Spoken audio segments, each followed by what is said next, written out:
Good morning, everyone. It is July 27th, 2020.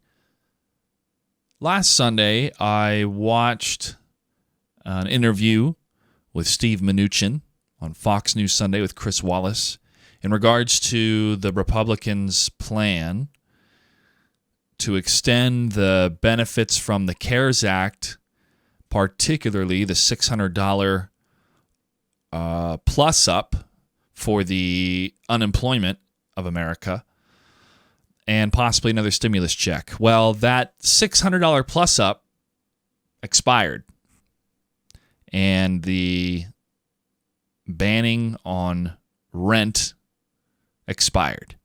Has anything changed, really, since the CARES Act was passed till now? No. The virus is, some say, even worse now in the United States of America. So how are people going to pay rent if they still don't have the same income that they lost earlier in the year? So in this interview, Chris Wallace, who I like, says to Steve Mnuchin, the Democrats have passed a bill that's ready to go on their side. And the Republicans haven't even been able to agree on something amidst the GOP before they can approach the Democrats and negotiate. The Democrats have a $3 trillion deal that helps hospitals and people. The Republicans want to keep it around $1 trillion. That's just the surface level talk that I've seen from headlines. But I wanted to dive further into this interview with Steve Mnuchin because Treasury Secretary Steven Mnuchin, I should use his full title. This is why the system doesn't give a fuck about you. And the rich don't give a fuck about you because it's not even in their bones. They don't know. They don't know what it's like to live paycheck to paycheck. They don't know the stress that is killing us of being an accident away from bankruptcy. So I want to detail this gap in understanding and why we have a revolution on our hands and are teetering towards the possibility of a violent revolution. What makes a revolution go from quote-unquote peaceful? We're seeing a lot of violence in the streets already, not really committed by protesters. Yeah, we're seeing people loot and destroy property, which sucks. It pisses all of us off. But property can be replaced. People cannot. That's the difference.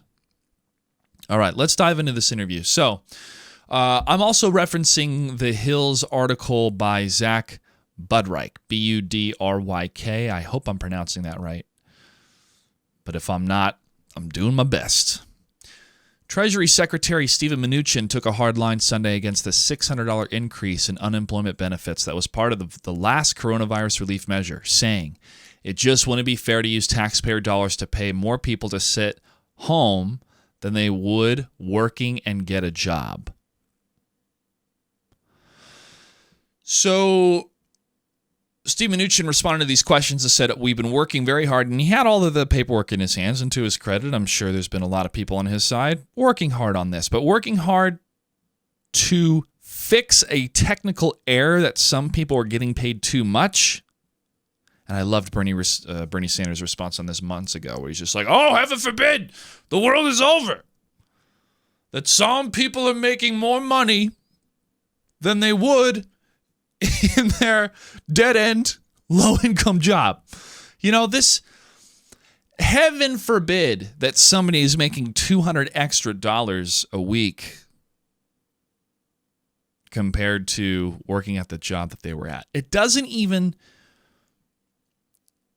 encroach the thinking or the language on the right that says perhaps workers shouldn't have not been paid enough. And if people are being paid too much on these unemployment benefits, then we need to raise the minimum wage. That is not brought up at all. If you are able to live off of, let's say you were going to get after taxes, because they take taxes out of your unemployment as well. You're taxed to build up your unemployment based off of your W-2 earnings, but then once you receive your unemployment check, they still tax that, which I get. It's okay. It's a small percentage, at least for me. And if I knew where those tax dollars were going, if those tax dollars were going to, we need to pay the people that are processing all of these unemployment claims, I'd be like, that makes sense. Somebody, it's better everybody gets their money than a large portion doesn't because the system falls apart. Okay. It's just most of us are so sick and tired of our tax dollars going towards foreign wars and government subsidies. We already live in a socialist state. Just all the socialist money goes to the rich with government subsidies. It doesn't go to the people that need it. And this whole fear of the government and bureaucracy. Sure, bureaucracy sucks.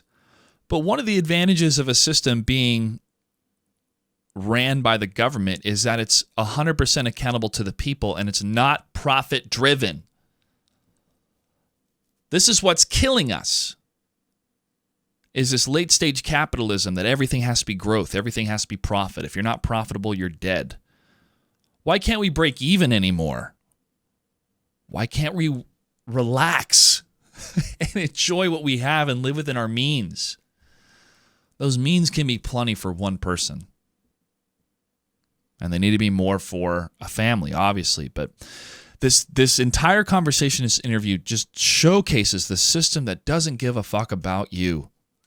And why the system needs to go, and why we are once again on the precipice. We're not even on the precipice. We're in the midst of a revolution.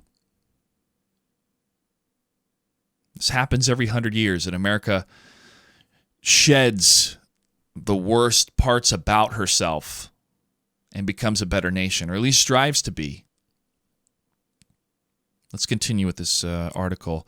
GOP lawmakers have taken a hard line against the enhancement as they negotiate with the White House over a new relief measure. The initial bill won blowback from Republicans who said some people would make more money not working than going to work. Oh, heaven forbid somebody made $200 extra by not going out and getting a virus that creates some sort of blood clot issue that is staying in your lungs or maybe even attacking your brain.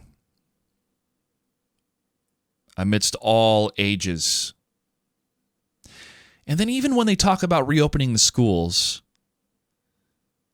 and they're like, well, the kids, they don't really get that sick and they don't have to go to the hospital. Yeah, but the kids don't go home to Neverland. I think Stephen Colbert made that joke, or somebody on Late Night made that joke. Like, these kids go home to their parents or grandparents a lot of times. It's like, they have these blinders on, folks. When you have blinders on, when you're in a cult, it could be left, it could be right, it could be whatever, but when you're in a cult, everything has to fit within that cult. Everything has to fit within that cult mentality. They can't, that's why they don't accept science, because the science doesn't fit their narrative. Okay, unemployment benefits are slated to expire at the end of the month, as I said at the beginning of this episode. Even as the nation deals with a jobless rate of 11.1%. It's higher than that.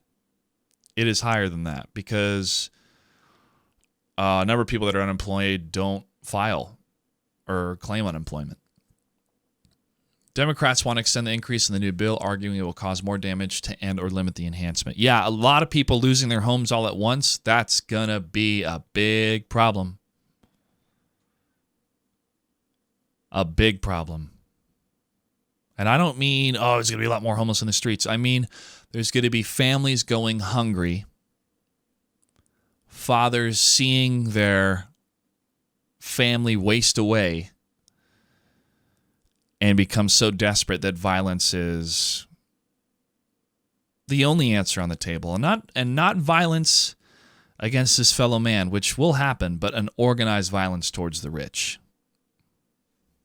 And this is based off of the pattern of history. The pattern of history. The French Revolution became violent because that's when the people became hungry. And that's why it's better to put the money in the hands of the people as was proven in a wonderful video over at Rising on the Hill, where they showcase the numbers that prove that dropping money in the laps of the American people causes them to spend and have security, especially in an economy where working is not 100% feasible. I mean, caterers are gone. There's no more caterers. Bars are half capacity. They're not going to be making a profit. Restaurants are not going to be making too much of a profit if they're at half capacity just to stay open. You know, restaurants are designed to make a profit when they fill out all the tables, or at least try to maximize your space, maximize the dollars going into the product being the presence of the restaurant, the people, staff, food, wine, alcohol, contingencies, power, everything. You got to run a tight ship in the restaurant business so that you can make a profit. That's gone. There's no way to fix this economy by finding a new job. It's not working this way, Ivanka. All right, continuing in this article, White House and Senate GOP have struggled to reach a deal on a package because of various differences, including the inclusion of payroll tax cut demanded by President Trump, but some Republicans didn't want that payroll tax cut. Looks like it's not going to be in there. Wallace brought up the fact that several leading Senate Republicans were also opposed to a payroll tax cut. Mnuchin's just like, the Democrats. It's like, no, it's been some Republicans too, which has been the Senate Majority Whip, John Thune, John Cornyn from Texas, and Chuck Grassley. Thune's not too old, but he's up there. But yeah, all older dudes. Boomers, to which Mnuchin responded there were other Republicans that supported it. Yeah. Duh, Mnuchin. Treasury Secretary Steven Mnuchin. He then said another round of direct payments to Americans would be more effective. The direct payments are a much quicker way of effectively giving everyone a tax cut. Yes! Much quicker than the payroll tax cut. Yes, he said, adding that June retail sales were 1% higher than June of last year. So all that money we pumped into the economy, it worked. People went out and spent. True. I had money to spend on investing in my property from the unemployment I was receiving.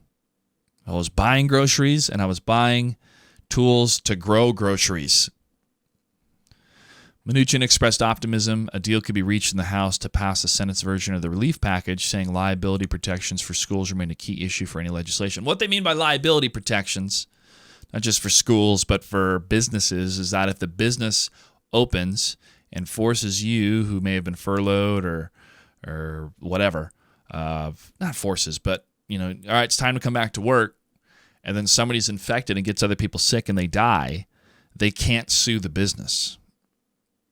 Because of just the prolific way of how this pandemic has happened.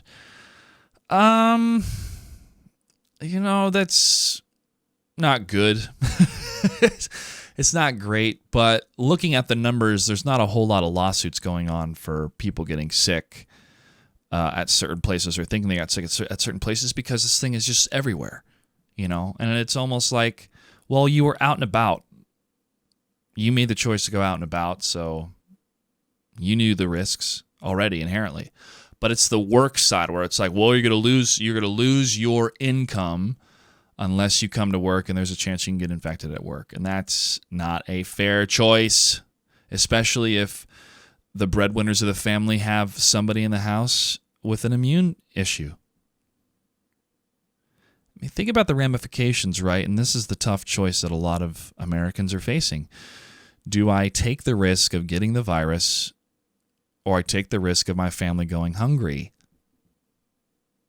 So this is a part where a government system that is paid for by the people with our taxes comes in to relieve that choice and say, we are not going to let you go out and potentially die. We're going to take care of your bare necessities and then maybe a little more. When Steven Mnuchin was arguing, we think it's fair that people make 70% of their wage. Depends on the wage, brother. Depends on the wage.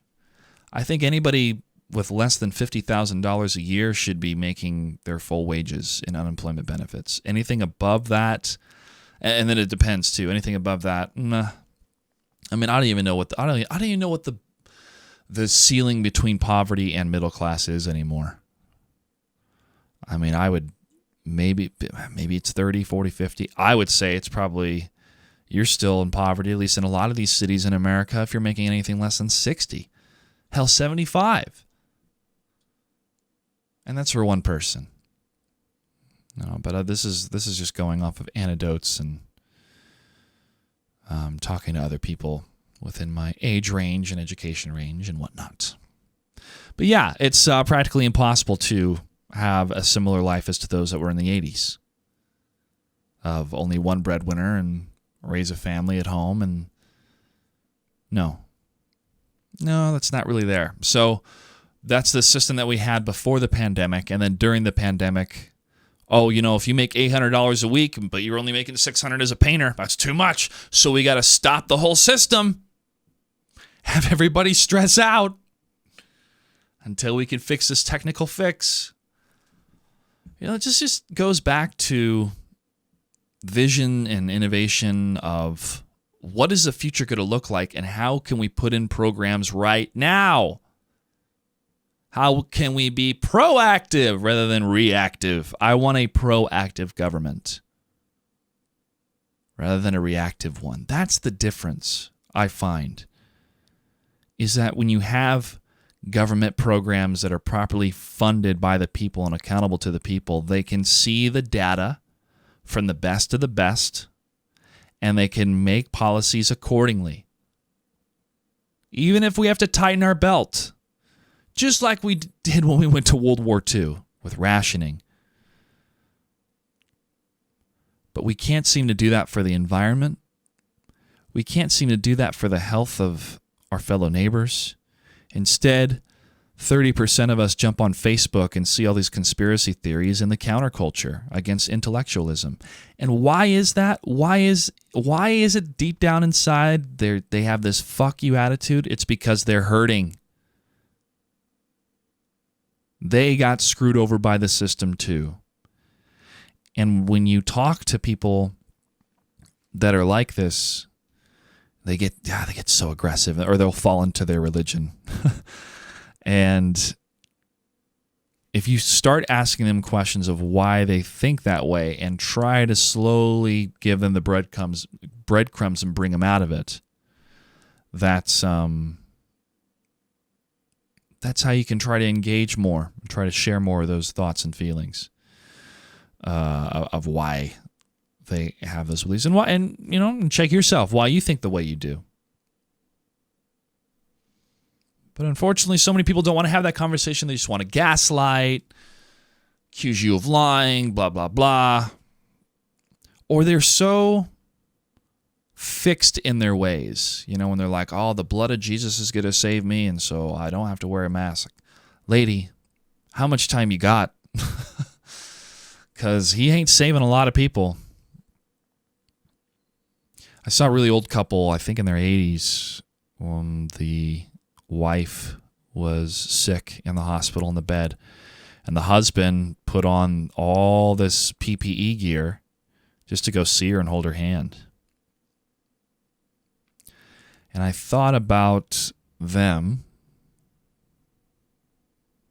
and I thought about all the people that insisted on going out and partying, or governors that say, we're not going to enforce wearing a mask. We believe people will make the right choice. Like, that's not governance, dude. That's not governance. This is a time to govern. When there's a pandemic and people's lives are on the line, it's a time to govern to save lives. And so I'm going to think about that old couple. I hope she recovers. I hope they have a couple more happy years together. But that's what's at stake. Other people's ability to pursue happiness, which is in our Constitution. Finally wrapping up here. Wow, it's almost 20 minutes. I had one comment in my video last week. A gentleman whose YouTube channel I checked out, and I guess he had one video about YouTube censorship, but I didn't watch it. But he said, I wouldn't go online and say you've been on television so many times. And I see where he's coming from. It's like, yeah, so many people in Florida, crazy people in Florida have been on television a lot. But what I was getting at in my own arrogant way is, as a kid growing up, there was just a number of channels on the television, tube television, that you'd flip and you'd hear the boom, boom, boom flicker every time you do it. When you turn on the television, you'd hear the hum, you'd feel the hum. And what it felt like as a kid to have this dream and to have this aspiration of one day I want to be in this magical box. I want to be projected on that magical box. So that's what it meant to me, to strive, to work hard, and to do it my way. And to be able to have done it not just once and it be a fluke, or twice or 3 times, but so many times that it's instilled in the psyche of, I made that childhood dream come true, which is going to fuel a part of my continued energy and striving, being like, yeah, I can keep going. I've done this amount. I can keep going. And I treasure that. So when I say that, it sounds like I've been on television 14 times, blah, blah, blah, blah. I'm not trying to say it in terms of authority, because that's been wiped away. Television lies to us. The older I am, the more I realize, and how much streaming has changed things and how much YouTube has changed things. But the sense of accomplishment amidst all the bullshit that you have to navigate in the entertainment world, and before that in the collegiate world, and before that in the theater world, it means a lot. And it should mean a lot to anybody who has had an idea, a dream, an inkling of who they want to be when they grow up, and they made a part of that come true, or they made that specific part come true. So if you have a dream and you really have no idea if it's practical, list out the steps of what you could do every day to make it happen. And if you don't want to do those steps every day, then don't do it. Find something else. But that's the difference. That's the difference. You have to do the work. You have to do the work. Okay, folks, it's been a pleasure to talk to you. I'm grateful that I'm able to put out these opinions out here. My opinions can always change. I like to curse, so these probably won't get monetized. I listen to myself sometimes to take notes, and I'm like, I laugh too much at my own jokes. But it's all right. I'd rather be laughing than crying. Well, the sun's coming up. I wish you all a very hearty Monday, and hopefully we will have a better plan going forward for whatever our economic outcome will be during this pandemic. Stay safe, wear a mask. I will see you online.